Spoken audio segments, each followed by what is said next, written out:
Malam itu, jalanan sepi di pinggiran alas lumbu. Hanya satu ambulans melaju menembus kabut.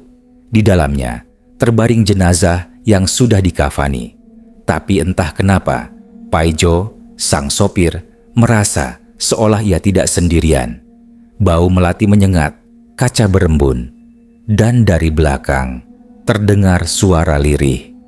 "Mas, jangan antar aku pulang.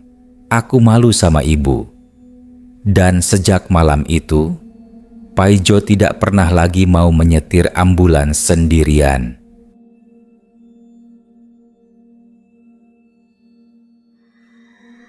Malam itu, langit tampak menutup dirinya dengan kabut tebal. Lampu-lampu jalan di sekitar rumah sakit nyaris padam, hanya menyisakan sorot redup kuning yang bergetar seperti akan mati setiap detiknya. Paijo, sopir ambulans berusia 40 tahun, memandangi jam tangannya, menunjukkan pukul 23.40. Ia menghela napas panjang sambil menegakkan tubuhnya di kursi kemudi. Jenazah atas nama Dio sudah siap dikafani dan diantar ke rumah duka, kata salah satu petugas RS sambil menyerahkan dokumen ke Paijo. Alamatnya di Desa Karangjati, lewat alas lumbu. "Lumayan jauh, Mas," lanjut petugas itu dengan nada ragu. Paijo menatap sekilas ke arah tandu di belakang. Di sana, terbaring sosok yang sudah dibungkus kain kafan putih.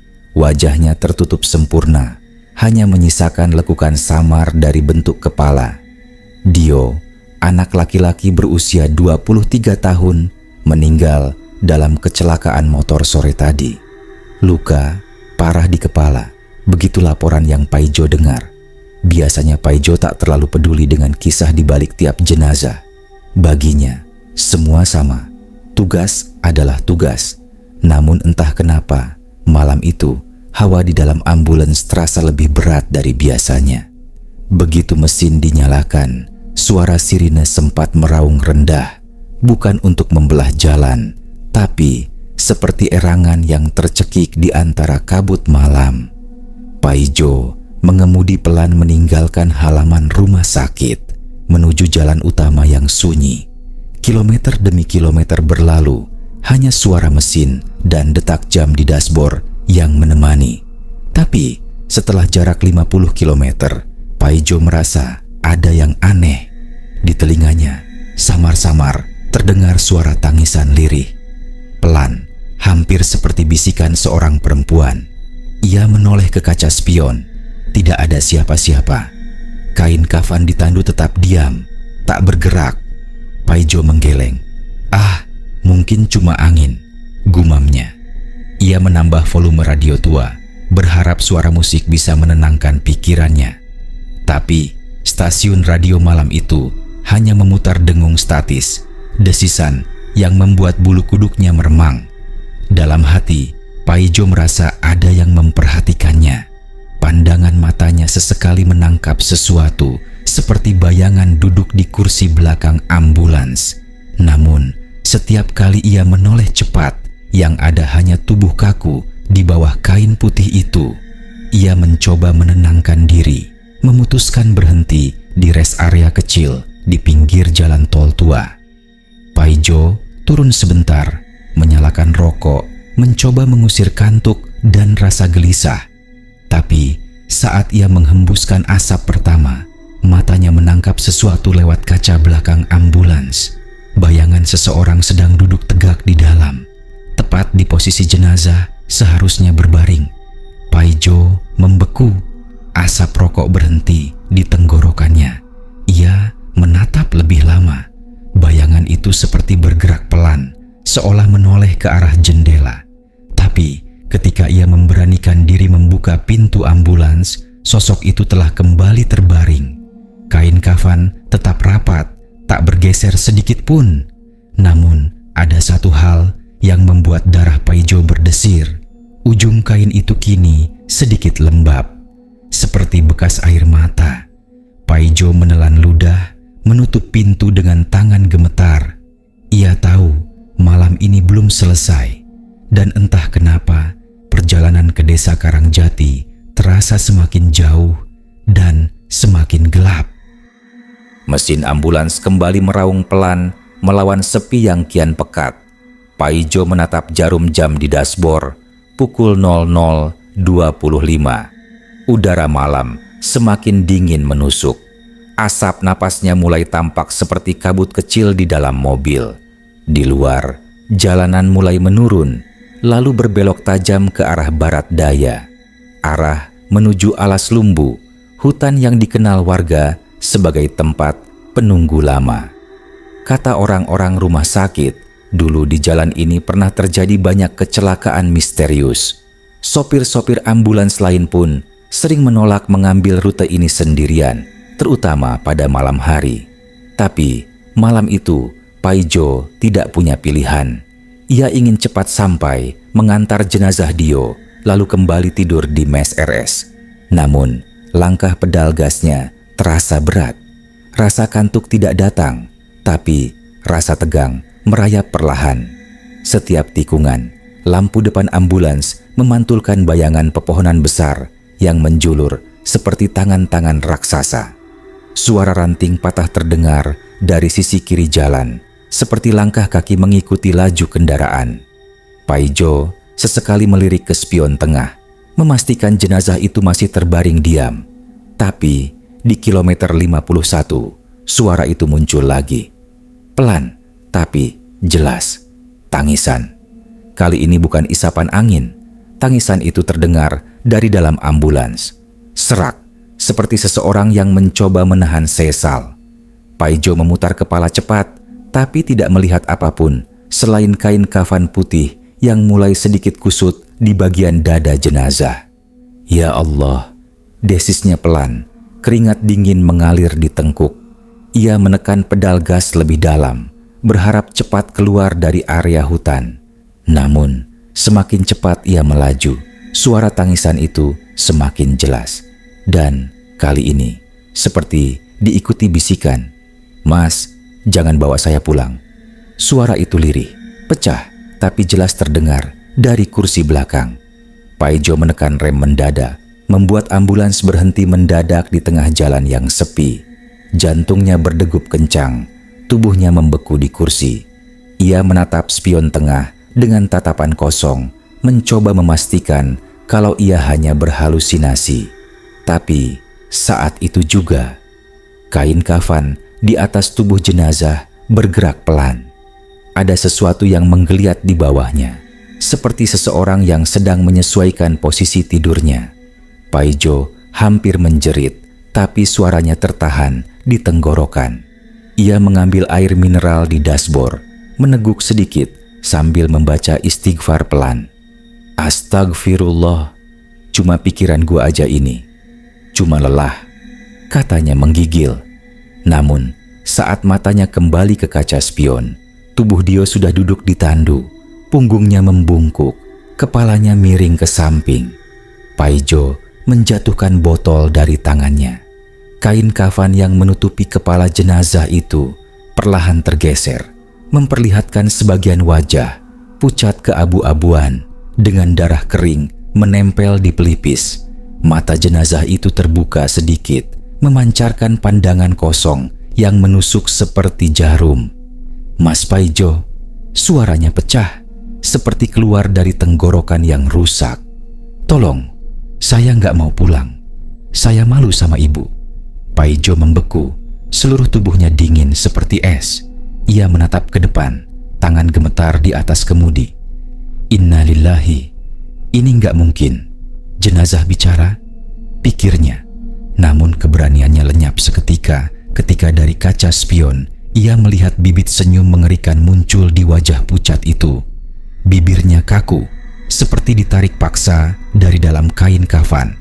Ambulans bergetar pelan, lampu di dalam kabin menyala dan padam sendiri. Dari radio tua, tiba-tiba terdengar suara dengung keras bercampur bisikan. Kata-kata yang berulang, tak bisa dipahami, seperti doa yang salah ucap. "Jangan pulang, jangan pulang, jangan pulang." Paijo segera menyalakan mesin dan menekan gas dalam-dalam. Mobil meluncur lagi, melewati jalan yang kini seakan memutar tanpa ujung. Suara hujan turun tiba-tiba, deras, mengguyur kaca depan hingga pandangan kabur. Tapi Paijo tahu satu hal, ia tidak boleh berhenti di tengah alas lumbu. Selama perjalanan itu, dari kaca spion, ia terus melihat bayangan Dio duduk tegak di tandu. Kadang bergerak pelan, kadang seolah menatap ke depan. Setiap kali mobil berguncang, kepala jenazah itu ikut miring ke arah sopir, membuat Paijo hampir kehilangan kendali. Hingga akhirnya, setelah hampir 1 jam, jalan keluar dari hutan mulai tampak samar di depan. Paijo menarik napas lega, tapi di saat itulah ia kembali mendengar suara itu. Lebih jelas, lebih dalam. "Mas Paijo, kalau Mas maksa nganter saya pulang, saya ikut nyetir di depan." Paijo sontak menoleh, dan tepat di kursi penumpang depan, di bawah sorot lampu dashboard, sosok Dio kini duduk di sana. Tubuhnya kaku, kepala berlumur darah kering, dan mata hitamnya menatap tajam ke arah Paijo. Wajahnya bukan lagi wajah manusia. Wajah itu seperti daging yang dikeringkan waktu, penuh retak dan warna kebiruan. Namun bibirnya masih bergerak perlahan. "Balik Mas, ke rumah sakit, sebelum saya yang nyetir mobil ini." Paijo berteriak dan hampir menabrak pohon besar di sisi kiri jalan. Ia mengerem sekuat tenaga, napas tersengal. Ketika ia menoleh lagi ke kursi penumpang, sosok Dio hilang. Namun dari belakang, ia mendengar suara sesuatu yang berat jatuh ke lantai ambulans. Kain kafan Dio kini sudah terbuka sebagian, dan di dalamnya, tangan jenazah itu terlipat rapi di dada seperti semula. Tapi jari-jarinya masih bergerak.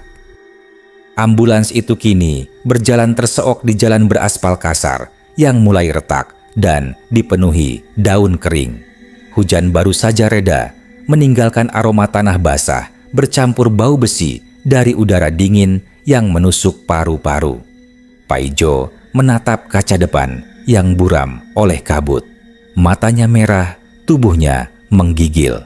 Ia bahkan tidak tahu sudah berapa kali mengucap istighfar sejak peristiwa tadi, saat sosok Dio duduk di kursi penumpang depan menatapnya dengan mata kosong. Jarum jam di dashboard menunjukkan pukul 1.15 dini hari. Jalan di depannya semakin sepi, hanya suara mesin ambulans yang kadang terdengar berat seperti menahan sesuatu di dalamnya. Paijo melirik ke kaca spion tengah. Tubuh Dio tampak berbaring kembali di tandu. Kafannya agak terbuka di bagian kepala, memperlihatkan sedikit wajah pucat yang kini tampak kaku. Tapi entah kenapa, dari jarak sejauh itu, Paijo bisa melihat mata jenazah itu terbuka, menatap lurus ke arah langit-langit ambulans. "Ya Allah, sudah cukup, jangan lagi," desah Paijo pelan. Ia ingin berhenti, tapi nalurinya menolak. Alas lumbu terkenal sebagai tempat di mana kendaraan yang berhenti di tengah malam sering tidak bisa hidup lagi. Banyak cerita sopir truk yang ditemani penumpang tak terlihat setelah berhenti di area ini. Jadi, Paijo memilih terus melaju. Tapi, jalan di depan mulai berubah. Kabut turun sangat tebal, menelan lampu depan mobil hingga jarak pandang hanya 3 meter. Pohon-pohon besar di kiri kanan jalan menjulang seperti bayangan makhluk hitam. Dari balik pepohonan, terdengar suara yang tak seharusnya ada. Suara lonceng kecil, berdenting pelan, diikuti bisikan samar. "Mas, Paijo." Paijo tersentak. Suara itu datang dari belakang. Kali ini bukan tangisan, tapi suara yang tenang dan jelas, seolah-olah Dio masih hidup dan sedang berbicara pelan. Ia menatap spion lagi, dan seketika dadanya terasa sesak. Kain kafan di tubuh Dio kini terangkat sedikit, memperlihatkan bibir pucat yang bergerak pelan. "Mas Paijo, baliklah ke rumah sakit. Saya tidak mau pulang." Paijo menelan ludah, tangannya gemetar di atas setir. "Ya Tuhan, apa yang kau perlihatkan malam ini?" Gumamnya lirih. Ia mencoba mengabaikan, menatap lurus ke depan, tapi matanya menangkap gerakan lain. Bayangan seseorang berjalan di tengah jalan. Lampu ambulans memantul pada sosok perempuan tua berpakaian putih lusuh, berdiri memunggungi kendaraan. Rambutnya panjang, basah, menutupi seluruh punggung. Paijo membanting setir ke kanan, hampir keluar jalur. Ketika ia menoleh lagi, sosok itu hilang. Namun suara tangisan perempuan kini terdengar dari belakang ambulans, seperti seseorang menepuk-nepuk kaca belakang sambil menangis histeris. Tok, tok, tok. Paijo menjerit pelan, tapi tetap memacu gas. Ia membaca doa apapun yang terlintas di kepala. Suara tangisan itu semakin keras, dan dari kaca spion, ia melihat sesuatu yang membuat darahnya berhenti mengalir. Dio yang seharusnya terbaring, kini duduk tegak lagi di tandu. Kepalanya miring, matanya menatap langsung ke spion tengah. Mulutnya terbuka, tapi suara perempuan yang menangis tadi justru keluar dari tenggorokan jenazah itu. "Mas, jangan bawa saya pulang. Ibu saya malu, saya durhaka." Kata-kata itu menusuk telinga Paijo seperti racun. Air matanya menetes tanpa sadar. Ia ingat anaknya di rumah yang seumuran dengan Dio. "Ya Allah, dosa apa anak ini sampai tak tenang?" ucap Paijo di sela napasnya yang berat. Hujan kembali turun. Petir menyambar di kejauhan, membuat bayangan pepohonan menari liar di kaca depan. Ambulans terus melaju, menembus kabut. Namun kemudian, dari arah depan, muncul sosok hitam berdiri di tengah jalan lagi. Kali ini lebih besar, seperti tubuh pria berbalut kain putih lusuh. Paijo menginjak rem keras, ban berdecit di atas aspal basah. Ambulans berhenti hanya beberapa meter di depan sosok itu. Sosok itu mendongak. Wajahnya sama persis dengan Dio. Namun matanya hitam pekat dan darah menetes dari sudut bibirnya. "Aku bilang, balik ke rumah sakit, Mas. Aku malu sama ibu. Jangan bawa aku pulang."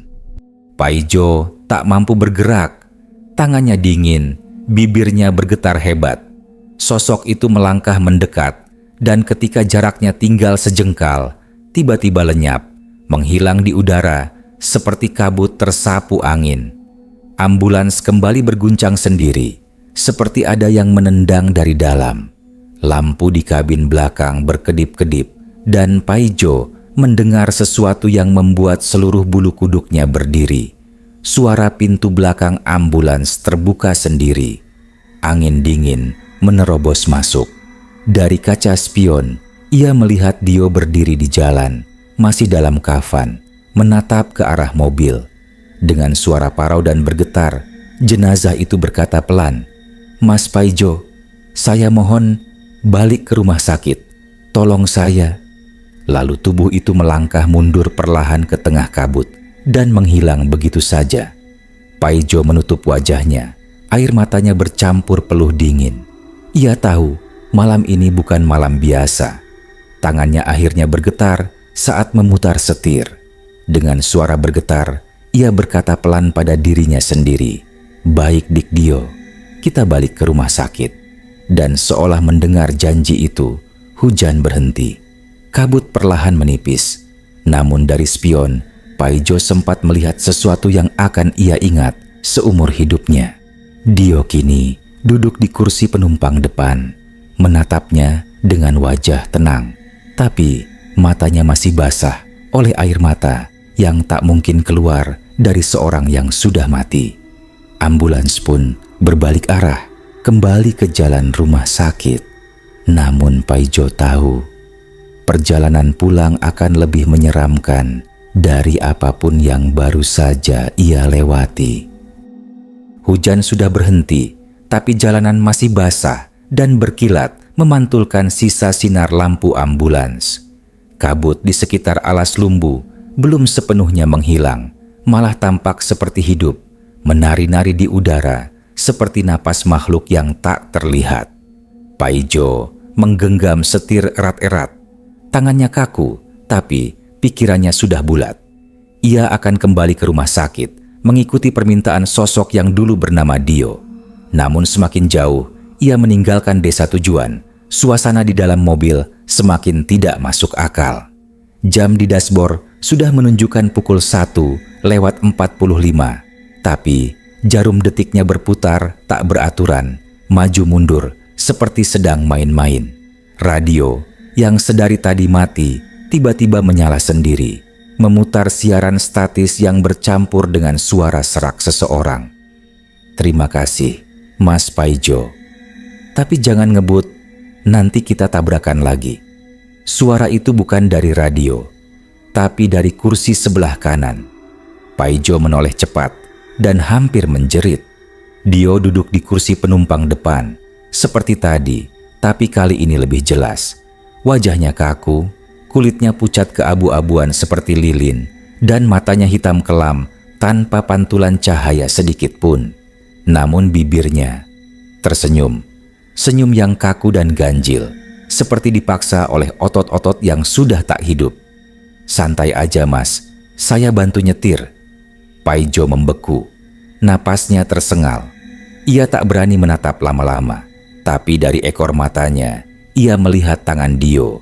Tangan yang sudah membiru itu perlahan terangkat, lalu menempel di setir. Setir ambulans tiba-tiba bergerak sendiri. Mobil itu membelok halus tanpa arahan dari Paijo.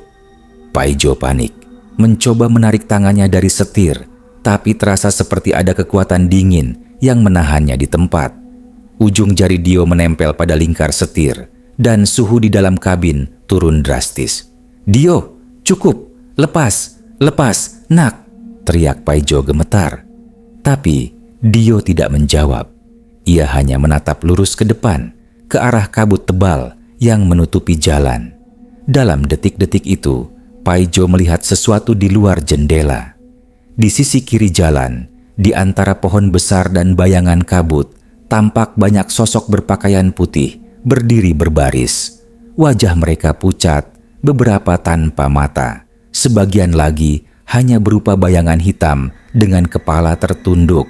Semuanya menatap ambulans itu lewat ketika Paijo melintas. Dan di antara mereka ada satu sosok perempuan tua dengan wajah keriput dan tatapan tajam penuh duka. Ibunya Dio.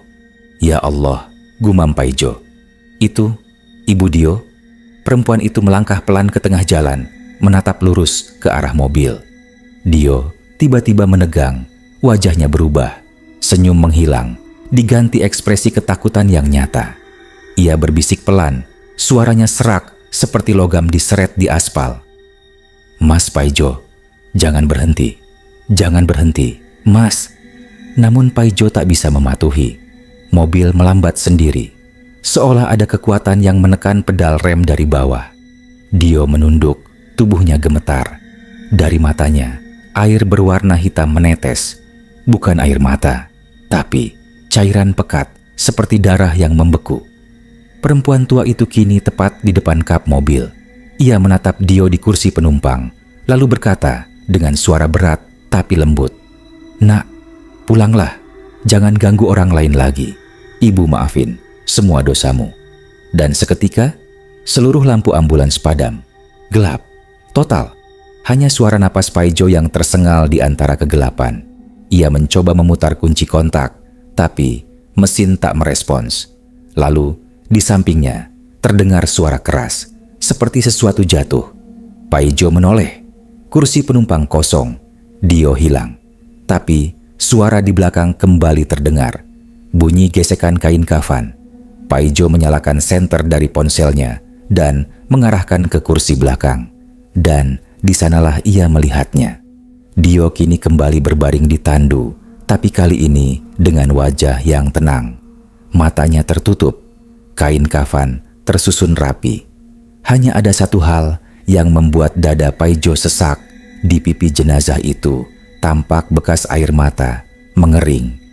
Paijo menyalakan mesin lagi, dan kali ini mobil hidup tanpa kendala. Ia memacu ambulans menembus kabut yang perlahan menipis.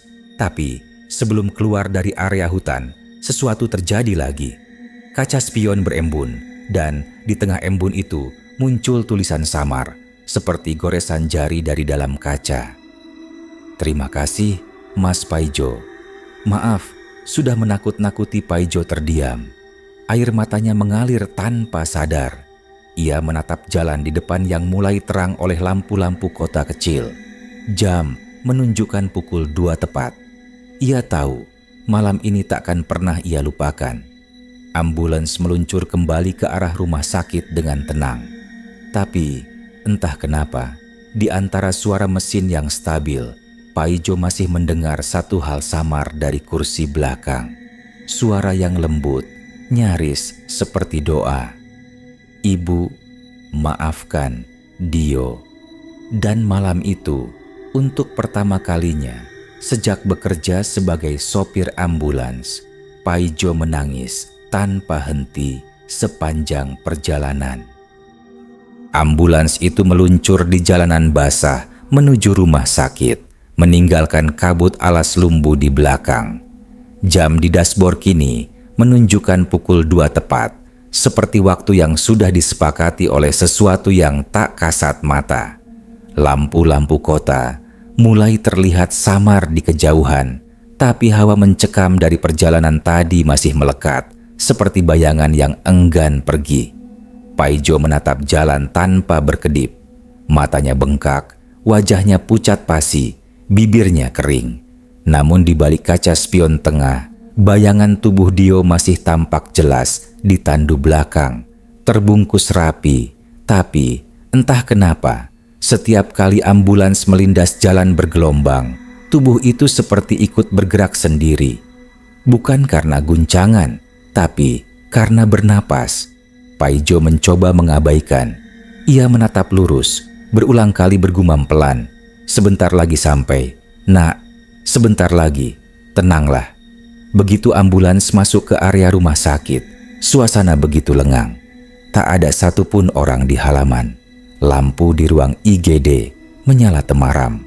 Paijo memarkir mobil di dekat ruang forensik, mematikan mesin, lalu duduk diam tanpa bergerak selama beberapa menit. Ia masih mendengar suara di telinganya. Gema dari hutan tadi, suara Dio yang memohon, suara perempuan tua yang memanggil anaknya pulang. Aroma tanah basah masih menempel di pakaian Paijo. Dan entah kenapa, dari kursi belakang tercium bau bunga melati. Harum yang menusuk menandakan sesuatu yang tak terlihat hadir di sekitar.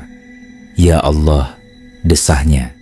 Dengan langkah berat, ia turun, berjalan ke pintu belakang ambulans. Ia sempat ragu untuk membukanya. Jantungnya berdetak keras. Tapi ia tahu tugasnya belum selesai. Ia harus menyerahkan jenazah ini ke petugas rumah sakit. Dengan tangan gemetar, ia membuka pintu perlahan. Lampu halaman rumah sakit tiba-tiba berkedip 2 kali, lalu padam sepersekian detik sebelum menyala kembali. Paijo menatap ke dalam. Tubuh Dio masih terbaring di tandu. Wajahnya kini tertutup kain kafan sempurna. Namun, di ujung kain kafan tampak bekas lumpur dan daun kering, seolah jenazah itu tadi benar-benar berjalan di luar kendaraan. Paijo mundur 1 langkah, keringat dingin mengalir di pelipisnya.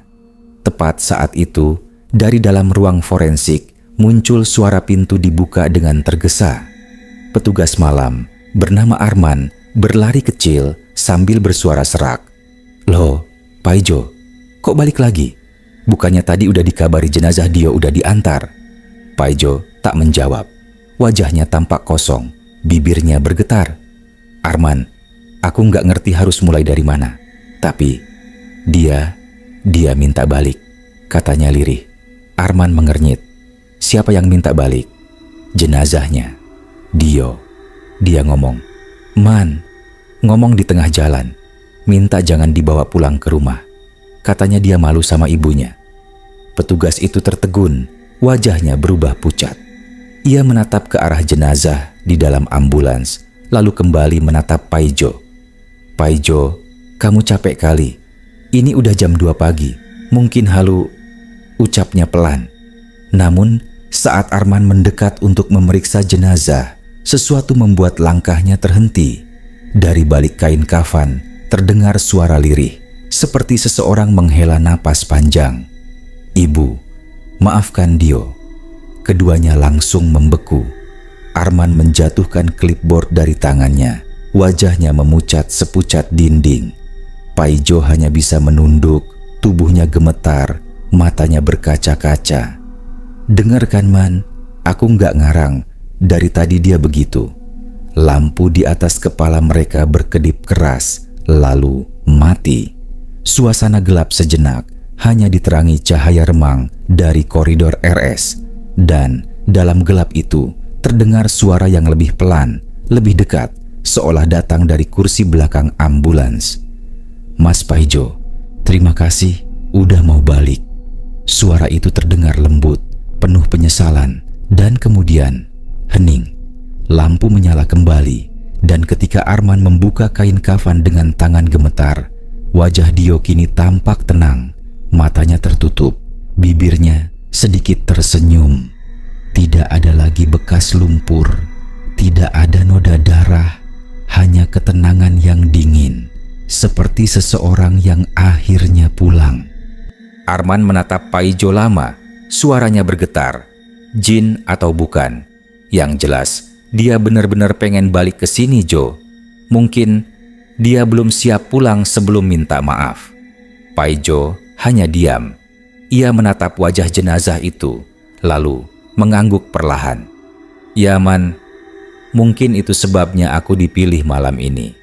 Bukan kebetulan, setelah jenazah dibawa masuk ke ruang forensik, Paijo duduk di kursi luar ruang IGD, menatap langit yang mulai pudar dari hitam ke kelabu.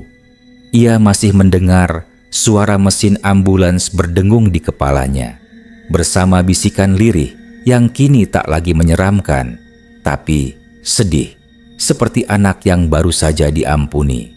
Dan tepat ketika azan subuh terdengar dari kejauhan, Paijo menatap kaca depan ambulans dan melihat embun berbentuk tulisan yang sama seperti tadi di hutan. "Terima kasih, Mas Paijo." Air mata Paijo menetes.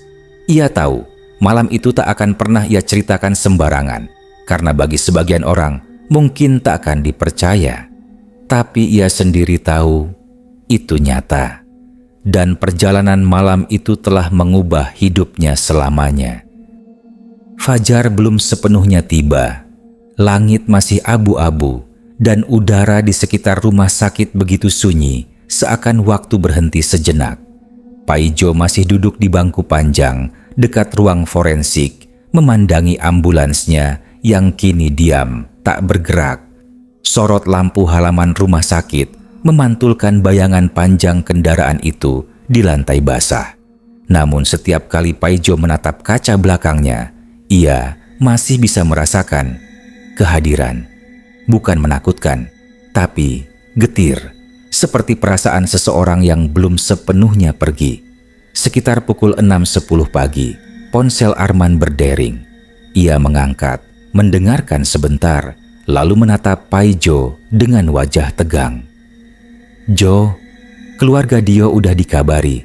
Mereka mau datang ke sini," katanya. Ibunya sendiri yang pengen jemput jenazahnya. Paijo hanya mengangguk pelan. Hatinya berdebar tanpa alasan. Entah karena takut atau karena firasat bahwa pertemuan ini akan jadi akhir dari semua kejadian malam tadi. Tak lama kemudian, suara kendaraan berhenti di halaman depan. Sebuah mobil minibus berwarna abu-abu turun perlahan, dan dari dalamnya keluar seorang wanita berusia sekitar 50 tahun. Tubuhnya kurus, wajahnya tampak lelah, namun sorot matanya menyimpan sesuatu yang dalam, rasa sesal dan rindu yang lama. Itulah Ibu Dio. Ia berjalan pelan ke arah ruang forensik, ditemani seorang lelaki muda, mungkin saudara Dio. Langkah kakinya terdengar jelas di lantai koridor yang dingin. Ketika pintu ruang forensik dibuka, udara dingin dari ruangan itu menyambut dengan aroma formalin yang kuat, bercampur bau melati yang tiba-tiba muncul entah dari mana. Ibu Dio menatap tubuh anaknya di atas meja logam. Terbungkus kain kafan rapi, wajahnya tenang, jauh lebih damai daripada saat pertama kali dibawa dari lokasi kecelakaan, kata perawat. Perempuan itu mendekat, dengan tangan gemetar, ia menyentuh kepala jenazah anaknya. Dio, suaranya parau, hampir tak terdengar. Ibu datang, nak. Maafin ibu, kalau dulu sering marahin kamu. Tak ada jawaban, hanya keheningan panjang yang begitu menyesakkan. Paijo berdiri di ambang pintu, tak berani ikut masuk. Tapi dari tempatnya berdiri, ia menyaksikan sesuatu yang membuat bulu kuduknya berdiri lagi. Dari sudut mata jenazah itu menetes air bening. Satu tetes jatuh perlahan ke kain kafan, membentuk noda kecil seperti air mata yang nyata. Paijo memegang dadanya, merinding hebat. Arman pun terpaku, bibirnya bergetar tanpa kata. Ibu Dio terisak, menunduk, mencium dahi jenazah anaknya. Dan di saat itulah, semua lampu di ruang forensik berkedip pelan sekali, lalu stabil kembali. Tak ada suara aneh, tak ada bau busuk seperti semalam. Yang ada hanya ketenangan, tapi bukan ketenangan biasa. Ketenangan yang terasa suci. Setelah beberapa saat, Ibu Dio menatap ke arah Paijo. "Mas yang nganter anak saya ya?" tanyanya dengan suara gemetar. Paijo mengangguk pelan, matanya berkaca. "Iya, Bu. Saya Paijo, sopir ambulans. Maaf, saya nggak sempat nganter sampai rumah. Tapi," suaranya tersendat, "Dio minta balik, Bu. Dia yang minta sendiri. Katanya malu sama ibu." Perempuan itu terdiam. Air matanya menetes deras, tapi senyum tipis muncul di wajahnya. "Dia memang anak keras kepala," katanya lirih. "Dulu dia sering bentak ibu, sering marah kalau disuruh sholat. Tapi sejak bapaknya meninggal, hatinya berubah. Cuma dia malu minta maaf. Mungkin ini caranya." Mas Paijo menunduk, menahan tangis. Ia tidak tahu harus berkata apa. Dalam hatinya, ia sadar. Malam panjang penuh ketakutan itu bukan sekadar kejadian mistis, tapi perjalanan seorang anak mencari ampunan. Beberapa jam kemudian, proses penyerahan jenazah dilakukan kembali. Namun kali ini, Paijo tidak mengantar. Ia hanya berdiri di halaman rumah sakit, menyaksikan keluarga membawa Dio pulang ke rumahnya sendiri. Ketika mobil jenazah keluarga perlahan keluar dari gerbang, angin lembut berhembus, membawa aroma melati yang sangat familiar. Aroma yang sama dari malam di alas lumbu. Paijo memandang ambulansnya yang masih terparkir di sudut halaman. Di kaca spion tengah, samar-samar ia melihat pantulan sesuatu. Wajah Dio tersenyum lembut, menunduk pelan, lalu lenyap bersama kabut pagi yang mulai terurai. Ia terdiam lama, lalu menatap langit yang mulai terang. Burung-burung kecil mulai berkicau, seolah ingin menghapus semua ketakutan dari malam sebelumnya. Arman menepuk bahunya.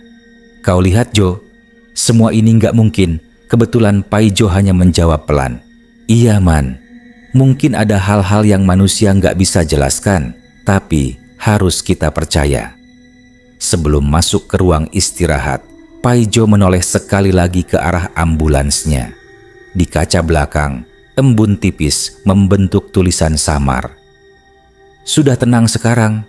"Terima kasih, Mas Paijo." Ia menatap tulisan itu dengan mata basah, lalu berjalan pergi tanpa menoleh lagi. Namun jauh di dalam hatinya, ia tahu beberapa perjalanan tidak hanya untuk mengantar jasad, tapi juga menuntun jiwa yang tersesat untuk pulang. Dan malam itu, untuk selamanya, Paijo bersumpah satu hal. Ia tidak akan pernah lagi mengantar jenazah tanpa berdoa lebih dulu. Karena ia tahu, di balik setiap kain kafan, bisa saja masih ada air mata yang belum sempat kering. Kini, ambulans tua itu masih terparkir di belakang rumah sakit. Kadang, saat tengah malam, Petugas jaga mencium wangi melati dan mendengar suara langkah dari dalam mobil kosong itu. Mereka bilang, itu hanya angin.